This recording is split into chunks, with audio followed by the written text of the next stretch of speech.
On this week's edition of the Business Review, we're looking at the creative industries.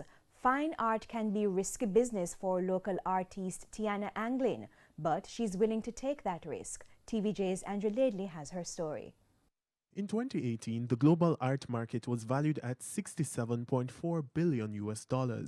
Jamaica has been trying to carve out a piece of that pie by establishing support initiatives for local artists to develop their work.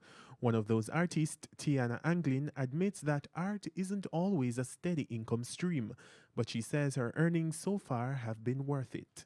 There are some seasons that do better than others, like inevitably Christmas is going to do better than a lot of the other seasons because people are actually looking to buy paintings. But besides that, I've been lucky enough to have people coming to me for commissions. People will see my work online and message me and want me to do portraits for them, or simply see a painting that I've posted and want to buy those. So I'm always kind of creating paintings. People see them and want to buy them. Or like I said, they have their own ideas and they approach me and want me to paint those for them. So I've been lucky to have work coming in since I've graduated from school. The artist developed a passion for art at a tender age, but she didn't figure out how to monetize her talent immediately. In high school, I remember, I think probably between fourth form and fifth form, I would do drawings and kind of just post them on my Facebook, drawings of celebrities. And people would comment and think they were so cool, and then my classmates would ask me to start drawing them. So I started to do that, and then I decided, I'm doing a lot of this for people. I should make some money off of it. So I started doing commissions at that point, but it was for a really low rate because at that stage I didn't really know what art sold for. And then eventually, once I started Edna, I kind of started to raise my prices and get a better understanding of how to sell my work and commissioning pieces.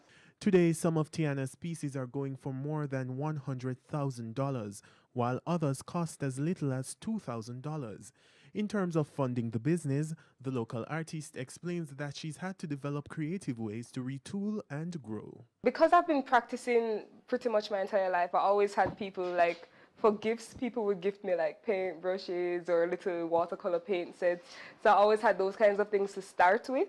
And in starting with that, I could eventually sell those paintings, and in the money that I make from selling those, I would put back into buying more tools. And so it's kind of been a cycle like that. So once I sell my work, I get money and I put it back into my work. I don't squander my money. I try to invest most of what I earn right back into my business. But she admits that the business is not quite where she wants it to be just yet. I do want to have a proper studio space. Currently I work from home, and I won't lie, it's pretty comfortable, but I do want to have a space where I can create my work and display it for people to come and visit as well, and have somewhat of a gallery space. As for those looking on, the entrepreneur is encouraging consumers to see artwork as an investment.